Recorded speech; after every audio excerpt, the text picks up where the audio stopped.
भागवतम के छठे स्कंद में पहले अध्याय के अंदर ही पहला, दूसरा, तीसरा, उसमें अजामिल का बेसिकली प्रसंग आ रहा है। हरि नाम की महिमा की बात आ रही है।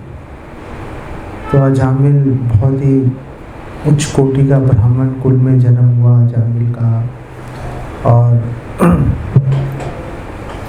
माँ बाप का आज्ञाकारी था, अच्छी पत्नी थी। लेकिन एक बार एक वैश्या को उसने देखा, एक शूद्र को गले लगा रही थी। वो दोनों शराब के नशे में धुत थे, हल्दी लगाई हुई थी शरीर पे कलरिंग कर रखी थी।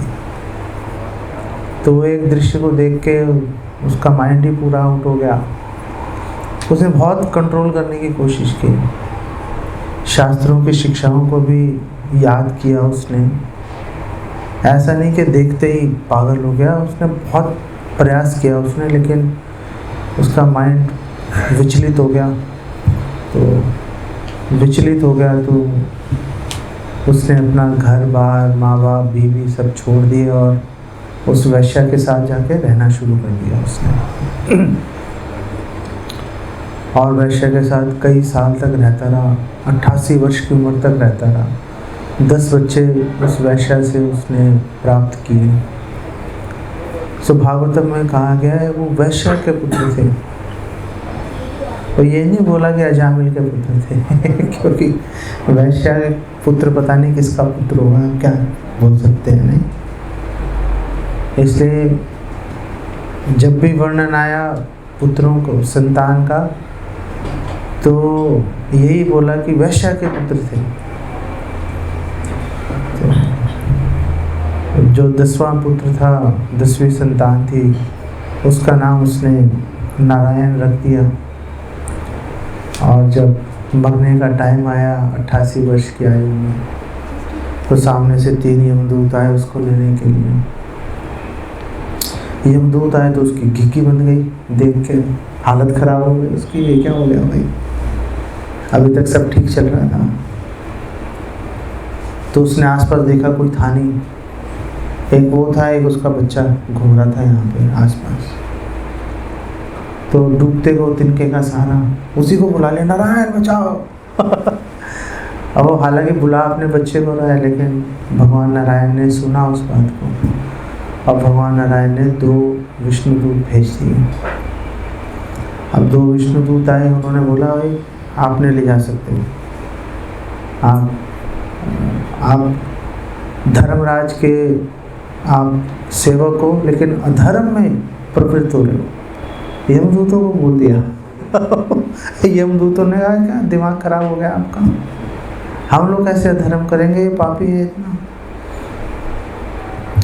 तो इसने इतने पाप किए, इसने पश्चाताप नहीं किया। पश्चाताप नहीं किया मरने से पहले सारे पापों का, तो नरक जाना पड़ेगा, बात खत्म हो गई। और जाओ यार, जाके यमराज से पूछो कि जो तुम कर रहे हो ठीक कर रहे हो। अगर तुम लोग ऐसा करोगे तो लोग कहाँ जाएंगे। अगर कोर्ट्स हैं, वो कोर्ट्स अगर गलत फैसला करेंगी तो जनता कहाँ जाएगी। जनता कितनी परेशान है आज की जनता, नहीं। तो विष्णुदूतों ने बोला कि लोग यमराज पर आस लगा के बैठे हैं कि भाई ये फैसला करेंगे हमारा सही, और वही या धर्म में प्रवृत्त हो गए तो भाई कौन बचाएगा उसको। यमदूतों ने उनसे लड़ने के मन में सोची, लेकिन हाथ पैर ही निस्तेज हो गए, चले ही नहीं हाथ पैर तो अब विष्णुदूतों ने उनको बोला चलो तुम अपना सामान उठाओ यहाँ से और भागो। वो यमपाश भी खोल दिया। तो अब यमदूत वापस गए। तो बात यहाँ पे आके अटक गई यमदूतों के दिमाग में कि आखिर धर्म क्या है, नहीं पाप क्या है। ये इस पॉइंट पे आके अटक गई, सारा दारोमदार यहाँ पे आके अटक गया। तो जब वापस आए गुस्से से भरे हुए थे, और यमराज जी को भी उन्होंने अपनी सभ्य भाषा में थोड़ा बहुत उल्टा सीधा बोला कि मतलब पहला प्रश्न क्या पूछा उन्होंने कि हे स्वामी, इस संसार में कितने स्वामी हैं। इतना खतरनाक क्वेश्चन है, नहीं। सामने से सीधा चैलेंज कर दिया कि हे स्वामी, संसार में कितने स्वामी हैं। कितनी सभ्यता से पूछा, लेकिन चैलेंज भी कर दिया सामने से, नहीं? तो यमराज जी ने बिल्कुल क्लियर बोला कि भाई जैसे और सारे लोग हैं, मैं भी वैसा ही हूँ, ऊपर कोई और बैठा हुआ है, भगवान नारायण है, वो देखते हैं। अच्छा, विष्णुदूतों ने यमदूतों से पूछा था कि धर्म क्या है, अधर्म क्या है? तो यमदूतों ने बिल्कुल क्लियर आंसर दिया कि जो शास्त्रों में जो करने के लिए कहा गया है वो धर्म है, जो नहीं करने के लिए बोला है वो अधर्म है। और शास्त्रों की बात क्यों माननी चाहिए? तो यमदूतों ने बोला कि शास्त्र जो है साक्षात नारायण है, नारायण भगवान तक भी पहुंच गए वो, कि भगवान नारायण, मतलब उनको भगवान के बारे में भी पता है, सारी चीज़ पता है, लेकिन ये जो व्यक्ति है अजामिल, ये पापी है कि नहीं है, उस पर कन्फ्यूजन चल रहा है बेसिकली। वो कन्फ्यूजन दूर करने की कोशिश कर रहे थे वो लोग। सो यमराज जी ने उनको बोला कि भाई मेरे से ऊपर बैठे हुए हैं नारायण, वो उनकी बात मानी जाती है। और फिर उन्होंने पूछा कि मतलब धर्म क्या है, धर्म क्या है? हम जो सोच रहे थे, कन्फ्यूजन हो रही है हमें, हम तो इतने हज़ारों साल से एक ही काम किए जा रहे हैं, अब आज अचानक से सारी इक्वेशन चेंज हो गई, नहीं? तो धर्म क्या है? तो अब यमराज जी ने धर्म को एक्सप्लेन किया। ये श्लोक श्रील प्रभुपाद ने हज़ारों बार कोट किया है, आप लोग भी इस श्लोक को जानते हो, इसके अगले श्लोकों को भी आप जानते हो। तो ये जो श्लोक हैं ये बहुत इम्पोर्टेंट श्लोक हैं, और हम ये समझने का प्रयास करेंगे कि हमारे पे कैसे एप्लीकेबल है। आखिर हमारे पे भी तो हम ये जो श्लोक हैं हम इसको कैसे समझें अपने जीवन के अंदर। तो यमराज जी ने बोला धर्मम तो साक्षात भगवत प्रणीतम, नहीं?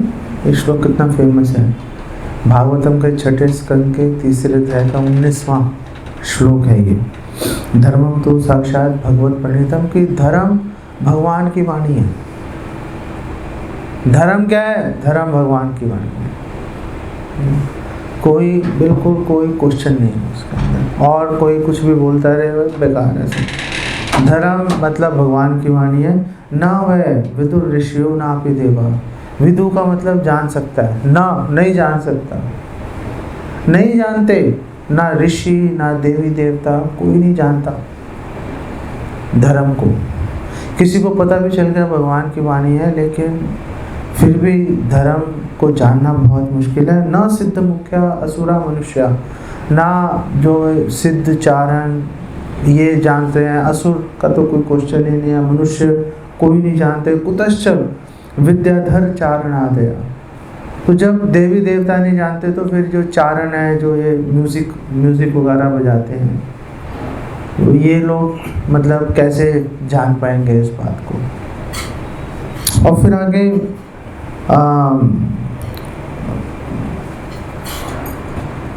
ये जो श्लोक है, इस श्लोक में बेसिकली दो बातें चल रही हैं। पहली बात है कि धर्म मतलब भगवान बता रहे हैं, और दूसरी बात यह है कि धर्म को बेसिकली समझना बहुत मुश्किल है।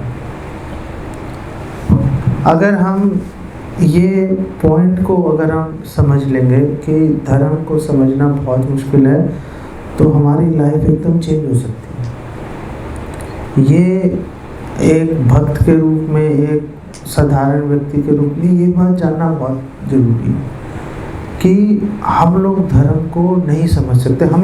हमें ऐसा लग सकता है कि हमने भगवत गीता पढ़ ली, भागवतम पढ़ ली, चैतन्य चरितामृत पढ़ लीजिए, हमने पुराण पढ़ लिए 2, 4, 5, हमें मतलब फेयरली गुड आइडिया है। नहीं है। यमदूतों को देख लो, यमदूत सोच रहे थे कि हमें आइडिया है भाई, और उन्होंने विष्णुदूतों से अच्छा बोली बहस भी की। आप पढ़ेंगे आपको सामने दिखाई देगा, बहुत सारी उनके आपस में बहस हुई। तो बहस होने के बावजूद भी यमदूत छोड़ने के लिए तैयार नहीं थे, उनका बस नहीं चला, नहीं तो लेके ही जाते वो। इनफैक्ट श्रील विश्वनाथ चक्रवर्ती ठाकुर ये बोलते हैं कि जब यमदूत वापस आ गए यमपुरी में, यमराज जी के सामने खड़े हैं, तो जब यमराज जी ने पूछा तुम चाहते क्या हो, तो वहाँ पे विश्वनाथ चक्रवर्ती ठाकुर लिख रहे हैं कि यमदूतों के मन में ये इच्छा थी कि ये जो अजामिल है ना, इसको तो पकड़ के लाओ ही लाओ। वो 4 भुजाओं वाले जो थे चमकदार आदमी, उनको भी पकड़ के लाओ, उनको भी यहाँ पे पीटो, उनको ला दो, तो हमारे कलेजे में ठंडक पड़ेगी। उनका ये आइडिया चल रहा था। मतलब इतनी बात होने के बावजूद यमदूतों के माइंड में ये पॉइंट अटका हुआ था, उनके माइंड के अंदर। क्यों? क्योंकि धर्म के बारे में उनको क्लैरिटी नहीं आ रही थी उनको कि भाई आखिर धर्म क्या है, धर्म क्या है। तो हम लोगों को हमेशा ये बात सोचनी चाहिए कि हम लोग धर्म को नहीं समझ सकते। आगे आप देखो, यहाँ पे तो यमराज जी कह रहे हैं कि ना विदुर, ऋषियों, देवी देवता, चारण सिद्ध कोई नहीं समझ सकता, हमारे क्या बिसात है। आगे जाके जब वो बोल रहे हैं यमराज जी कि गुह्यम विशुद्धम दुर्बोधम, कि ये जो धर्म है ये गुह्य है, पहली बात है, बहुत ही सीक्रेट नॉलेज है, गुह्य बहुत ही सीक्रेट नॉलेज है, विशुद्धम एकदम प्योर नॉलेज है, और दुर्बोधम, दुर्बोधम मतलब जानना समझना मुश्किल है। 2 बार एक बात को लगातार एक के बाद एक उसी बात को रिपीट करने का मतलब है बहुत ही इंपॉर्टेंट बात है ये। एक बात है कि बहुत इंपॉर्टेंट है, दूसरी बात ये है कि लोग इसको अप्रिशिएट नहीं कर पाते। हमने सुन लिया, बहुत मुश्किल है समझना। भगवद गीता में भी भगवान को बोल रहे हैं कि देखो बहुत ही कॉन्फिडेंशियल नॉलेज है, लेकिन हम लोग अप्रिशिएट नहीं करते इस बात को।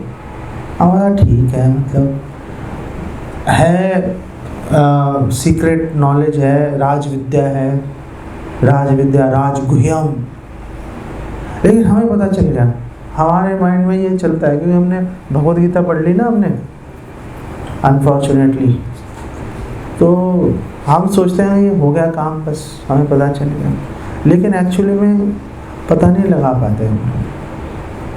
जैसे युधिष्ठिर महाराज खुद हैं, हालांकि यमराज जी कह रहे हैं मैं जानता हूँ धर्म को।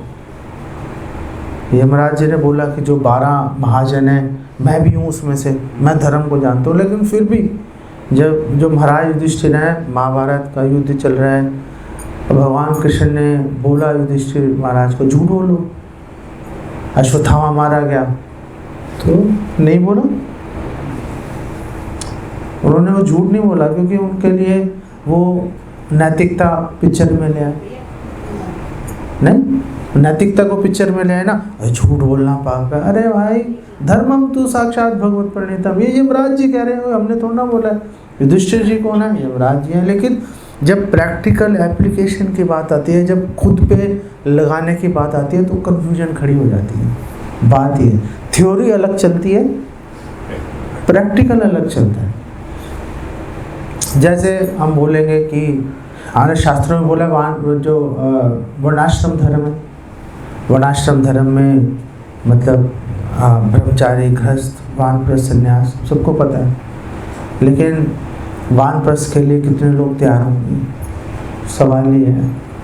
नहीं पता सबको है, थ्योरी में हम सबको नॉलेज है, आइडिया है हमें, लेकिन जब वो कदम उठाने की बात आती है तो हम घबरा जाते हैं, हमें लगता है नहीं कुछ और होगा, हमारी यूनिक सिचुएशन है, नहीं भगवान ने मतलब हमारे बारे में नहीं सोच पाए होंगे भगवान, तो हम एक एक्सेप्शन है, हम ये ऐसी मतलब वाहियात बातें बेसिकली सोचना शुरू कर देते हैं हम लोग, यार ठीक है। और जब मौका होता है तब हम प्लानिंग भी नहीं करते, हम लोग ये सोचते भी नहीं कि वेल कभी वानप्रस्थ भी हमको लेना चाहिए, संन्यास तो मतलब चलो संन्यास तो सन्यासी है, वानप्रस्थ के बारे में भी हम लोग सोच नहीं पाते। तो जब प्रैक्टिकल एप्लीकेशन की बात आती है तो हम लोग थोड़ा सा घबरा जाते हैं, डर जाते हैं, या सोचते हैं कि नहीं चल रहा है ना, चल रही है बात, चलने दो उसको। तो युधिष्ठिर महाराज भी जो है, जब उनको वो अप्लाई करने की बात आई, जब भगवान कृष्ण ने सामने से बोल दिया, अरे झूठ बोल दे भाई, वहाँ मैं नहीं बोलता झूठ तो फिर भगवान को एक स्पेशल एफर्ट करनी पड़ी, भगवान कृष्ण को एफर्ट करनी पड़ी। क्यों भगवान से हम एफर्ट करवाएंगे? आई मीन हमारा काम भगवान की सेवा करना है, हम हमारे कारण से भगवान को एक वो एक्स्ट्रा एफर्ट क्यों करनी पड़ेगी? सवाल ये है ना। तो भगवान ने पहले वो एक अश्वत्थामा नाम का एक हाथी था, उसको मरवाया भगवान ने पहले, या खुद ही मारा, ध्यान नहीं आ रहा, मतलब खुद मार दिया, याद नहीं आ रहा तो फिर भगवान ने बोला कि चलो तुम झूठ नहीं बोल सकते ना, ये देखो ये अश्वत्थामा, ये हाथी मार दिया, अब तुम बोलो अश्वत्थामा मारा गया, मनुष्य नहीं हाथी। तो युधिष्ठिर ने बोला हाँ ये बोल दूंगा। कंडीशनल एक्सेप्टेंस ले आए ना। धर्मम तो साक्षात भगवत प्रणीता, मतलब जो भगवान बोलेंगे वही धर्म है। इनफैक्ट महाभारत में तो और आगे कदम बढ़ा लिया। महाभारत में बोल रहे हैं, ये च वेद विदो विप्रा, ये च अध्यात्म विदो जना, ते वदन्ति महात्मानम कृष्णम धर्मम सनातनम। कि जो विप्र हैं, जिनको शास्त्रों की नॉलेज है, उनको एक बात समझ में आ जाती है। ते वदन्ति महात्मानम, जिनको नॉलेज है वो एक बात बोलते हैं। क्या बोलते हैं? कृष्णम धर्म सनातनम। ये एक कदम आगे बढ़ गई। एक यहाँ पे महाभारत में बोल रहे हैं कि कृष्ण ही सनातन धर्म है। कृष्ण की वाणी सनातन धर्म नहीं है, कृष्ण ही सनातन धर्म है। भगवान कृष्ण जो बोलेंगे, भगवान कृष्ण जो करेंगे, भगवान कृष्ण कुछ नहीं बोलेंगे, सब धर्म है भाई, सब धर्म है। इसका मतलब भगवान जो भी एक्टिविटी कर रहे हैं, भगवान रास नृत्य कर रहे हैं, वो सनातन धर्म है, वो सनातन धर्म है। भगवान कुछ भी करेंगे, आप उसमें अधर्म की कल्पना नहीं कर सकते बेसिकली। देखो यहाँ पे बोल दिया कि कृष्णम धर्म सनातनम, भगवान कृष्ण धर्म है। जैसे हमारे शास्त्र में बोला है कि भगवान कृष्ण में रस नहीं है। कोई बोले कि भगवान कृष्ण में रस है, भगवान कृष्ण रस के भंडार हैं। रस हो वही सा, भगवान कृष्ण ही रस है। रस का मतलब भगवान कृष्ण है। भगवान कृष्ण के अंदर रस नहीं है, वो खुद ही रस है। वो ऐसे ही भगवान जो बोलेंगे वो ऐसा नहीं कि वो धर्म है, भगवान खुद ही धर्म है। भगवान जो बोलेंगे, नहीं बोलेंगे, करेंगे, नहीं करेंगे, सब धर्म है भाई। ये बात हमें अपने दिमाग में बिठा के बेसिकली चलना पड़ेगा। तो मुश्किल बेसिकली होता है, मुश्किल होता है। जैसे इंद्र है, इंद्र अब वो महाराज पृथु हैं, वो 100 अश्वमेध यज्ञ कर रहे हैं, 99 पूरे कर लिए, कोई परेशानी नहीं कहीं से। 100वां यज्ञ जब उन्होंने शुरू किया तो इंद्र ने सोचा मेरा राज्य चला जाएगा। अरे वो आज नहीं कल चला ही जाएगा भाई। तुम भोग रहे हो तेतम भुंक्त्वा स्वर्गलोकम विशालम क्षिणे पुण्य मृत्यु लोकम विशंति, कि आपके जब आप तेतम भुंक्त्वा, जब आप भोगोगे स्वर्गलोकम विशालम, विशाल स्वर्गलोक को, ऐश्वर्यशाली स्वर्गलोक को भोगोगे तो क्या होगा? क्षीणे पुण्य, आपके पुण्य क्षीण हो जाएंगे। मृत्यु लोकम विशंति, आप वापस मृत्यु लोक में गिर जाओगे, पृथ्वी लोक पे आ जाओगे। तो जब वो बात क्लियर है, टाइमिंग का डिफरेंस है, आज नहीं कल नहीं, वो टाइमिंग डिफरेंस को इतना इम्पोर्टेंस दे दिया इंद्र ने, इतना इम्पोर्टेंस दे दिया कि मतलब वो महाराज पृथु यज्ञ कर रहे हैं, भगवान को सेटिस्फाई करने के लिए कर रहे हैं। और मतलब उनका यज्ञ, घोड़ा चुरा के भाग गए, फिर ढोंगी सन्यासी बन गए इंद्र ने। वो उस पॉइंट से पहले ढोंगी सन्यासी नहीं होते थे, लेकिन इंद्र ने ढोंगी सन्यासी बन के क्योंकि जैसे महाराज पृथु ने उन पर बांध छोड़ने की कोशिश की, वो सन्यासी का रूप बना लिया। अब सन्यासी पे कौन बांध छोड़ेगा? आज भी नहीं कोई छोड़ सकता। आज भी नहीं कोई छोड़ सकता हमारे ऐसे आदमी। क्यों भाई? नहीं, उनको कुछ बोलेगा, सन्यासी हैं भाई, अब चाहे जैसे भी हैं। तो उस टाइम पे महाराज पृथु ने भी नहीं किया, उनका प्राण उन्होंने उनको प्राण छोड़ दिए उनके। लेकिन क्योंकि उन्होंने ढोंगी सन्यासी का रूप धरा तो लोगों के पास एग्जाम्पल आ गया, है ना, एग्जाम्पल आ गया उनके पास में, हाँ देखो ऐसा होता है। हाँ, तो आगे वहाँ से ढोंगी सन्यासियों का एक परंपरा वहाँ से चालू हो गई। चलो जी, अब एक नई प्रॉब्लम हमारे सिर पे डाल दी।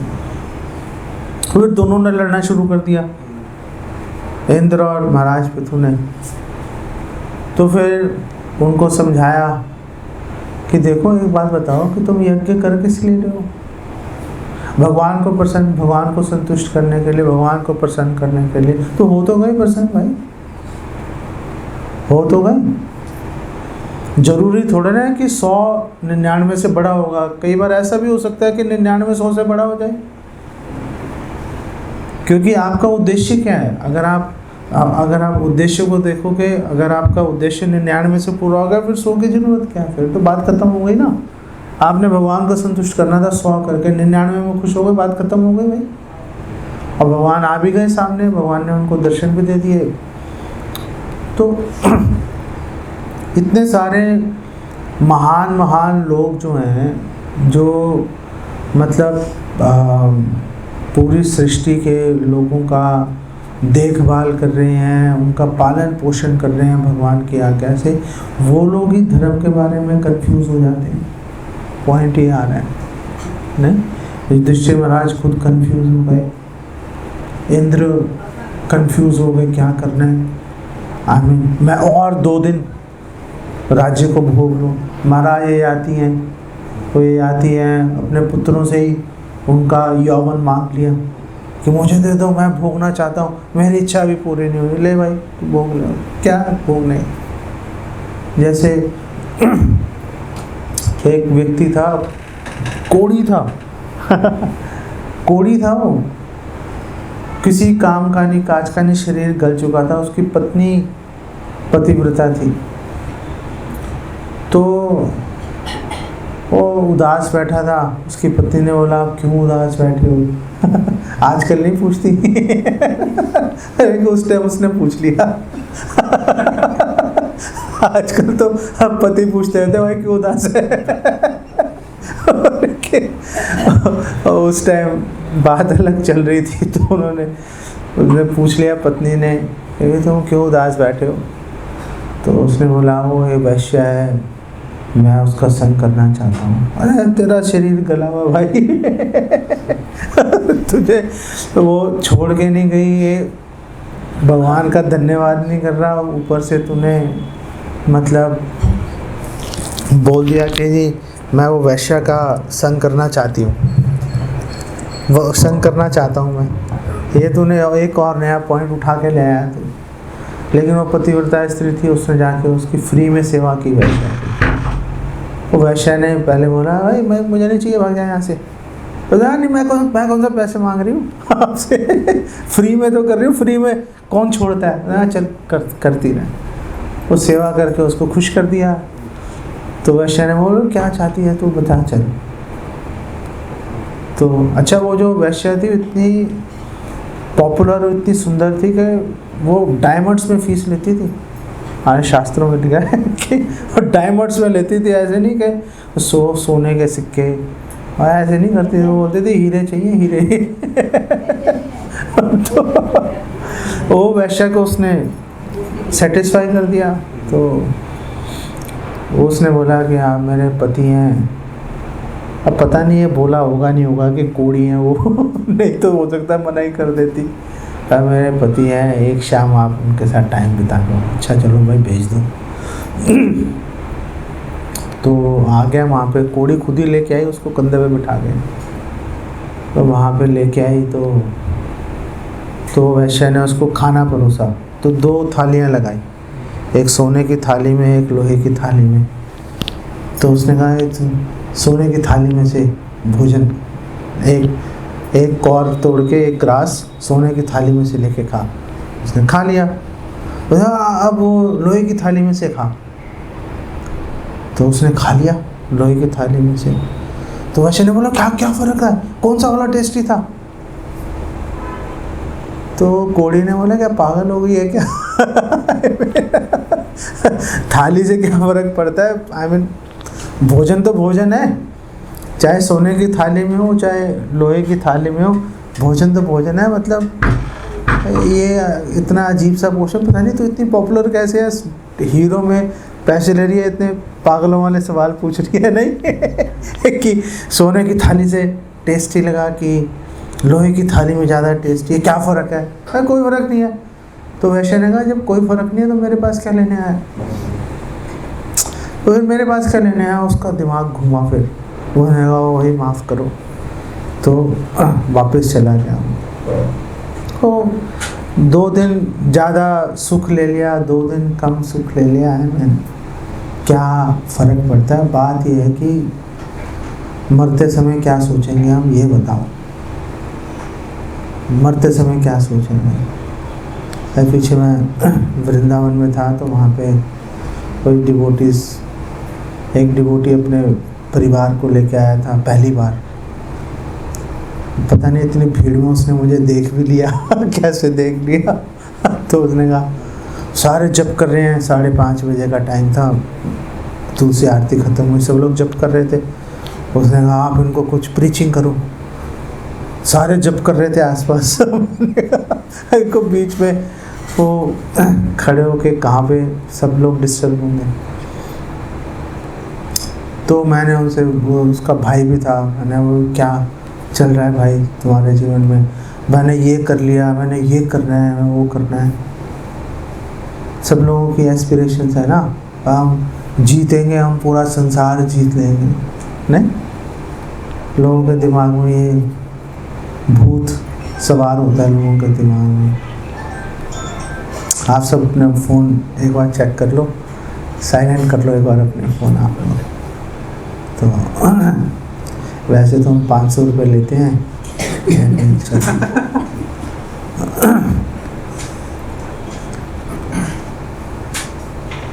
तो हमने उनको बोला कि आप कोई भी चीज़ महत्वपूर्ण है या नहीं है, उसका फैसला होगा मरते समय, कि मृत्यु के समय वो चीज़ इम्पोर्टेंट है कि नहीं है। आपके पास 500 करोड़ का बंगला है, आजकल आप सोशल मीडिया देख लो, न्यूज़ चैनल्स देख लो, वो फलाना आदमी 100 करोड़ की उसके पास वेल्थ है, फलाने के पास 1000 करोड़ की वेल्थ है, वो विराट कोहली के पास पता नहीं 1000-2000 करोड़ की वेल्थ होगी। अरे भाई ये बताओ कि मृत्यु के टाइम पे वो काम आएगी कि नहीं आएगी, ये बताओ। जब वो व्यक्ति मरेगा, जो भी मरेगा, सारे मरेंगे बेसिकली, तो उस टाइम पे वो चीज़ इम्पोर्टेंट है कि नहीं है, साथ ले जा सकते हो कि नहीं ले जा सकते, उसके ऊपर क्वेश्चन आ जाता है ना। आप जो भी बोलो कि वो ये चीज़ बड़ी इम्पोर्टेंट है मेरे लिए, वो चीज़ बड़ी इम्पोर्टेंट है मेरे लिए, अरे भाई जब मरने का टाइम आएगा तो वो बताना, तो उसको ध्यान में रख के बात करो ना। या तो आप बोलो हम तो मरेंगे नहीं, अरे भाई हमारे पीछे सारे मर गए, कौन है, सब खत्म हो गए सारे लोग, दादा परदादा सब मर आ गए, अब कहाँ पे हम नहीं।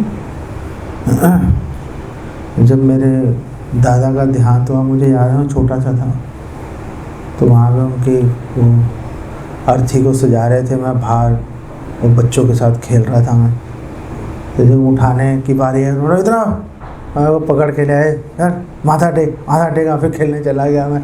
क्या कौन दादा कौन परदादा, मर गया, काम ख़त्म भाई। क्या अब तो फ़ोटो भी नहीं है मेरे पास में उनकी।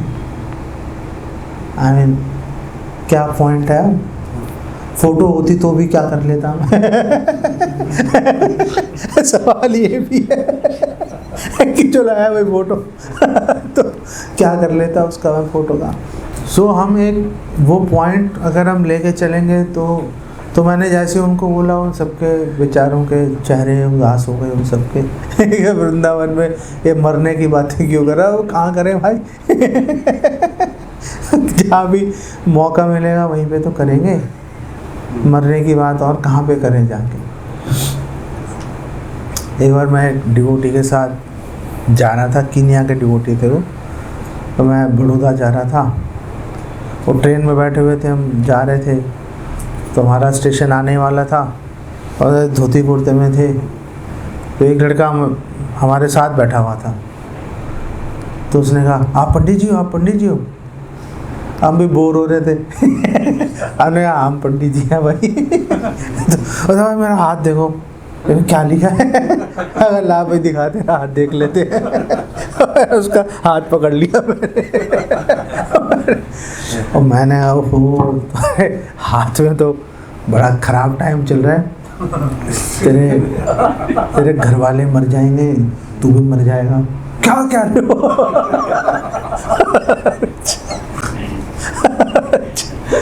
देखो ट्रेन स्लो हो गई, स्टेशन आ गया हमारा बड़ौदा, हम नीचे उतर गए, उसने आगे जाना था वो भी नीचे उतर गया, अरे रुको रुको। क्या आप बीच में अटका दिया आपने।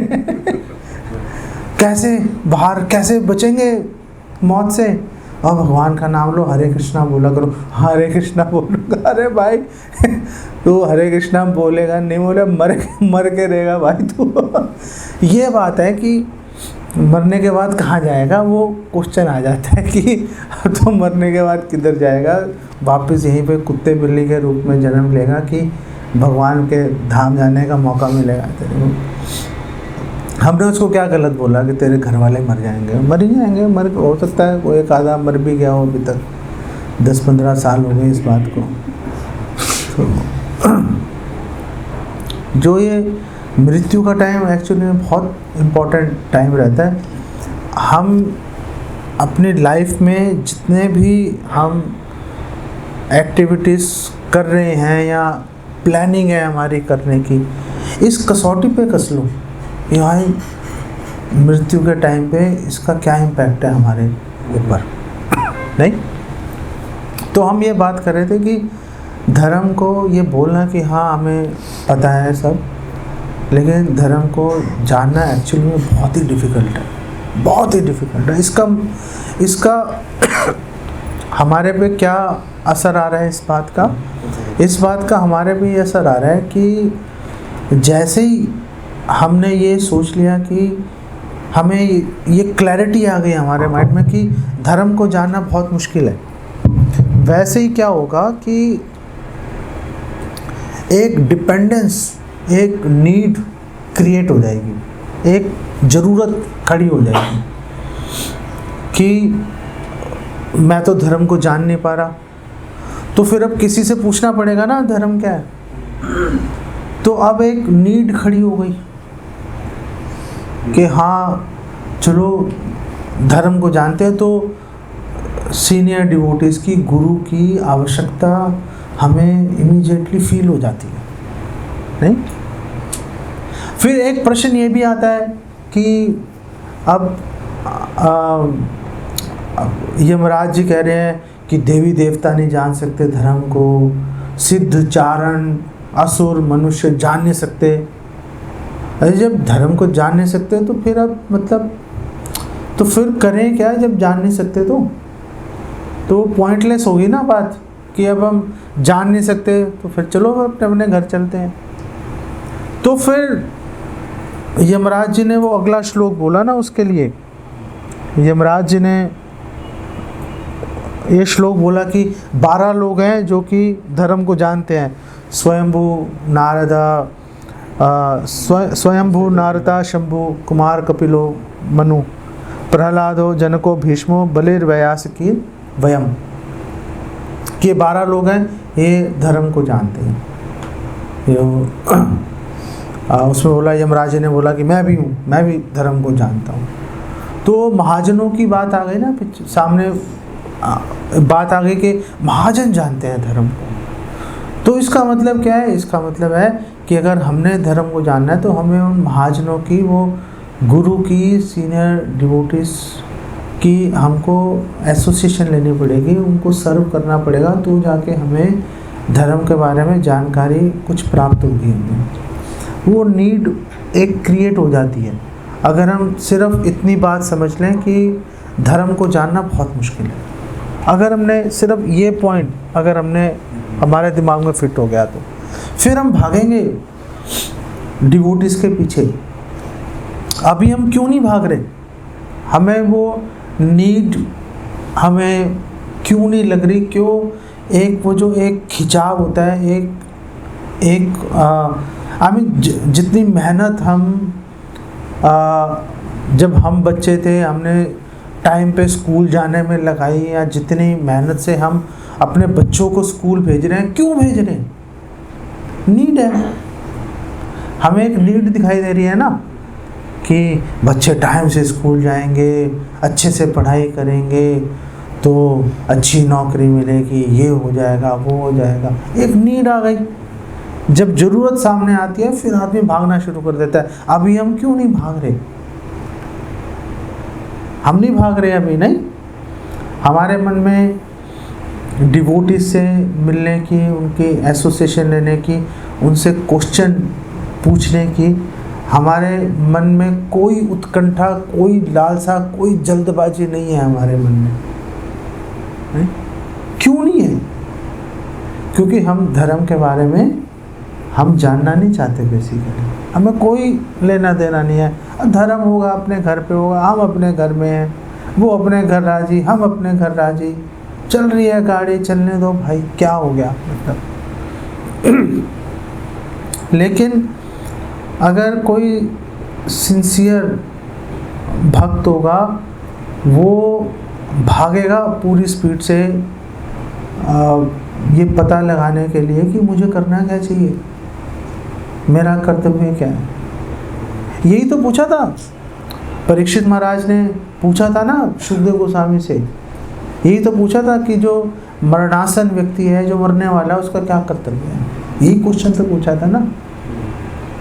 आप बताओ आप सब कि आपने पहली बार या आखिरी बार ये क्वेश्चन कब पूछा होगा? किससे हम नहीं पूछते। हम कह रहे और चल रही है भाई गाड़ी, चलने दो, हमारे में नज़र ना पड़ जाए भाई। अगर हमें कोई काम कह दिया तो परेशानी है। जैसे हम एक प्रोग्राम चला रहे थे दिल्ली में, तो वहाँ पे वो डिवोटी से कंप्लेंट कर रहे थे कि कोई सर्विस के लिए आगे नहीं आ रहा, सब कुछ हमें ही करना पड़ा। अरे भाई, सर्विस करना एक प्रिविलेज है, एक बहुत ही खुशी की बात है, कोई दुख की बात थोड़ा है कि सब कुछ हमें करना पड़ रहा है। ये कोई आप फैक्ट्री में थोड़ा ना काम कर रहे हो कि कोई आप वो जूते बना रहे हो कि जी वो जूते काटने भी हमें पड़ रहे हैं, सिलने भी हमें पड़ रहे हैं, पॉलिश भी हमें कर रहे हैं। अरे भगवान की सेवा है भाई, भगवान की सेवा मिलती नहीं है किसी को। हाँ, शास्त्रों में लिखा है कि भगवान मुक्ति दे देंगे, ऐश्वर्य दे देंगे, सर्विस नहीं देते भगवान। तो क्यों नहीं देते सर्विस? क्योंकि जिसको भगवान अपने सर्विस देते हैं, भगवान वो चाबी पकड़ा दी कि भाई ये मुझे कल को मुझ पर कब्जा कर सकता है। ये भगवान को हम अधीन कर सकते हैं, भगवान सेवा से अधीन हो जाते हैं। आपने भगवान की सेवा किया, भगवान सोचते हैं हाँ इसने अब सेवा ही कर दी उठा के, मुझे भी इसकी सेवा करनी पड़ेगी। ये यथा माम प्रपद्यन्ते, नहीं तुम जैसा करोगे मेरे साथ, मैं भी तुम्हारे साथ वैसा करूँगा। अब हमने भगवान की सेवा शुरू कर दी तो भगवान सोचेंगे भाई अब मुझे भी इसकी सेवा करनी पड़ेगी। भगवान बेच देते हैं अपने आप को। नहीं तो आखिर क्यों भगवान नंद महाराज की चप्पल अपने सिर पे उठा के घूमेंगे? क्यों भगवान जो है वो यशोदा माता के हाथों उखल से बंध जाएंगे? कोई नहीं बांध सकता। पंथास्तु कोटि शतवत्सरा संप्रगम्यो वायोरथापि मनसो मुनि पुंगवानाम सोप्यस्ति तत्परपद सिमनी अविचिन्त्य तत्वे। अविचिन्त्य तत्व, भगवान को जाना ही नहीं जा सकता। आप मुनि पुंगवाना, आप बहुत महान, बहुत सुपर इंटेलिजेंट साधु हो, और मन की गति से आप लाखों वर्ष तक भगवान को समझने का प्रयास कर रहे हो, अविचिंतित तत्व, समझ ही नहीं सकते। ऐसे भगवान को यशोदा माई ने 1 सेकंड में बांध दिया, ऊपर से बन जाए यहाँ पे भाई, खड़ा रही यहाँ से लियो मत, और खड़े हो गए, रो रहे हैं। बन जाते हैं ना भगवान, बन जाते हैं। मधुमंगल भगवान कृष्ण को कह रहा है, दम में आ जाओ, लड़ लो। तुम सोचते हो ना तुम्हारे में ज़्यादा दम है हमारे से, आ जाओ भाई, आमने सामने हाथ दो हाथ कर लेते हैं, दूध का दूध, पानी का पानी हो जाएगा। भगवान के जगह रहने दे भाई, तेरे से नहीं लड़ना। भगवान कहते नहीं लड़ूंगा भाई। वही भगवान है जिनको पौंड्रक ने बोला कि तुम अपने हथियार छोड़ दो। भगवान ने कहा जैसी आ गया, भगवान कृष्ण ने अपना सुदर्शन चक्र छोड़ा, उसका गला कट गया। भगवान ने बोला तुम्हारी बात तो मानी थी। नहीं, भगवान ये काम भी करते हैं। भगवान ने कहा ओए तुमने तो कहा था, कहाँ, उठो ना, उठो उठो, उसकी गर्दन कट गई, कैसे उठेगा वो। भगवान उसकी लाश को बोल रहे हैं, वो उठो भाई, क्या हो गया, क्या हो गया, तुम दो में कैसे बट गए। गर्दन एक तरफ, धड़ एक तरफ। तुमने तो कहा था हथियार छोड़ दो, मैंने छोड़ दिया, मैंने तो तुम्हारी बात मानी, मेरा क्या दोष है बताओ। वो भगवान है। हम मधुमंगल कहते हैं भाई मैं नहीं लड़ता। यही मधुमंगल है। मधुमंगल एक बार जो एक फ़ोन किसी का बज रहा है ना, सो भगवान वो मधुमंगल है जो माता यशोदा की समवयस्क गोपियाँ, जो सीनियर गोपीज हैं, वहाँ पे काम कर रही थी। तो कृष्ण बलराम और सखा भी वहाँ पे ना खेल कूद रहे थे अपना। तो मधुमंगल ने वो गोपियों को बोला, आपको एक बात बतानी थी, मैं भूल गया, आप बता देता हूँ आपको। तो भगवान कृष्ण ने, तो पहले मुझे बता भाई तू क्या बताना चाहता है, तू कोई उल्टी सीधी बात बोल देगा और हमारे सिर में तो मुसीबत खड़ी कर देगा। तो बलराम जी ने मधुमंगल का मुंह बंद किया हाथों से। कैसे कब हो पाएगी ये बात, नहीं ये भगवान मुंह बंद कर रहे हैं अपने हाथ से, नहीं। तो भगवान ने मुंह बंद किया। मधुमंगल कहा चुप हो जा भाई। मधुमंगल ने कहा हाथ से नींबू बंद होता, मेरा लड्डू डालो इसमें तो बंद होगा। तो ये था माम पर भगवान डरना शुरू कर देते हैं ना भगवान। भाई पता नहीं क्या बोलेगा ये, अब ये हमारे टोली का सदस्य बन गया ना, इसको सारे सीक्रेट पता है इसको, अब पता नहीं क्या बोलेगा, हमारे लिए आँख उठा के चलना मुश्किल हो जाएगा। भाई तू चुप रह, हाँ अलग से हमें बता, जो तेरी ज़रूरत है हम पूरा करेंगे भाई। तू क्यों परेशानी ले रहा है, ऐसे भूल जाए जो बात भूल गया था पहले, अब भी भूल जाए उस बात को। तो भगवान नहीं देते सर्विस अपनी, सर्विस मिलना एक प्रिविलेज है। एक मतलब प्रिविलेज क्या बोलें, प्रिविलेज को क्या बोलेंगे। और तुमसे पूछना तो बेकार है। बच्चों को, बच्चे तो मेरे से पूछते हैं 41 को हिंदी में क्या बोलते हैं उनको क्या बोले भाई उनको, वो बच्चे आजकल के बच्चे पता नहीं, वो हिंदी को ही उनको समझ नहीं आती, संस्कृत तो कैसे ही समझ में आएगी उनको। तो प्रिविलेज का मतलब एक सौभाग्य, सुविधा नहीं, सौभाग्य की बात है भगवान की सेवा मिलना। जैसे वासुदेव दत्त हैं, वासुदेव दत्त चैतन्य महाप्रभु को बोल रहे हैं कि आप महाप्रभु, आप सबको जितने इस संसार में जीव हैं सबको आप अपने धाम भेज दो, सारे पाप मुझे दो, मैं झेलूंगा। वासुदेव दत्त ये बात बोल रहे हैं, मतलब क्या ऐसे हम अपने घर वालों के लिए ये बात बोलते हैं, बोलते हैं भाई तू अलग हम अलग, तेरी भक्ति अलग हमारी अलग भाई। और वासुदेव दत्त पूरे संसार के जीवों के बारे में बोल रहे हैं कि भाई इनके कि महाप्रभु इन सबके पाप मेरे खाते में डाल दो, मैं झेलता रहूँगा, इन सबको भेजो, सबको जाने दो, एक आदमी झेल लेगा क्या फ़र्क पड़ता है। महाप्रभु की आंख से आंसू निकल गए। महाप्रभु ने बोला है भाई तुमने ये सोच लिया करके पूरा ब्रह्मांड के जितने भी लोग हैं ये सब भगवान के धाम जाके रहेंगे, तुमने ये सोच लिया बस। आई मीन प्रिविलेज, एक सौभाग्य की बात है ना। आई मीन भगवान के सामने दुख झेलना ये भी बड़ी एक सौभाग्य की बात है। हम सोचे कि नहीं अरे बड़ी परेशानी है, 2 कुकर सब्जी बनानी पड़ेगी या चावल बनाने पड़ेंगे। अरे बना लो भाई, तुमने कौन सा कुकर के ऊपर बैठना है, रखो, गैस अपना काम करेगी, बना लेगी, उसमें क्या है मतलब।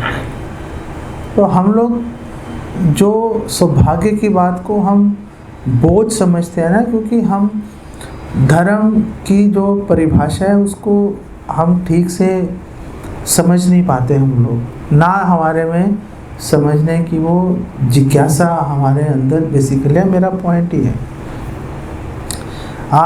हम सबको बेसिकली ये सोच के चलना चाहिए हमें धर्म के बारे में नहीं पता, लेकिन हम धर्म के बारे में जानना चाहते हैं, और धर्म के बारे में हमें गुरु और वरिष्ठ वैष्णव बताएंगे, उनसे चिपक के रहो उनसे। वो सीनियर वैष्णव बोलने चाहिए अरे भाई 2 मिनट तो सांस लेने दे। सीनियर वैष्णव को यार तू चिपका हुआ है भाई तब से, कुछ तो भाई मुझे सांस लेने दे। जो गुरु या सीनियर वैष्णव जो सोचे उनको सोचने से पहले पूरा करो। ऐसे आप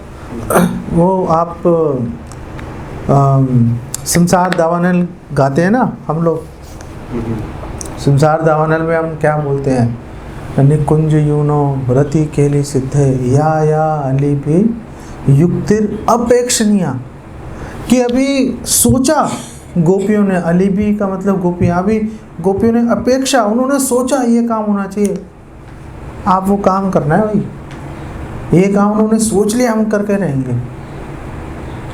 अभी बार बार कहने पे नहीं करते हम लोग। अब बार बार कहने पे भी हम वो काम करने के लिए राजी नहीं है। हम जहाँ पर खड़े हैं वहाँ से हमने कहाँ जाना है कि वो अभी सोचेंगे और हम उस काम को करके रहेंगे। वहाँ पे हमने अपनी कॉन्शियसनेस को, अपनी चेतना को यहाँ से वहाँ पर उठाना है। वो उठेगी जब हम धर्म के बारे में जानने की हमारे हृदय में एक लालसा, एक इच्छा खड़ी हो जाएगी। वो तब खड़ी होगी जब हम ये सोच लेंगे कि हमें नहीं पता, हम नहीं जानते कुछ भी, और हम जानना चाहते हैं। ये 2 बातें आएंगी, बात बन जाएगी। इसलिए तो अर्जुन ने भी पहले कितनी कहानियाँ बोली। भगवद गीता का पहला चैप्टर तो बोल ही अर्जुन रहा है, दूसरे चैप्टर में आधा चैप्टर वो चट कर गए अर्जुन बोल के। भगवान ने कहा क्या बोल रहे हैं, पंडितों की तरह बोल रहा है बेवकूफ़। तो फिर अर्जुन ने बोला शिष्यस्ते हम शादी माम तो आम पर पन्ना, कि आप प्लीज़ मुझे अपना शिष्य स्वीकार कीजिए और मुझे वो बताइए जो मेरे लिए फ़ायदेमंद है। तो भगवान ने पूरी भगवद गीता सुना दी अर्जुन को, पूरी भगवद गीता सुना दी। तो हमारे अंदर वो एक लालसा जो है उसको जगाने का बेसिकली हम लोगों को प्रयास करना चाहिए। हमें ये नहीं सोचना चाहिए कि हम YouTube पे लेक्चर सुन लेंगे, चलो भाई बात ख़त्म हो जाएगी। और YouTube पे सुनना अलग बात होता है, एक पर्सनल एसोसिएशन लेना और सामने से जिज्ञासा करना, क्वेश्चंस पूछना, सर्विस लेना, वो अलग बात होती है। वो YouTube से नहीं मिलती वो फैसिलिटी।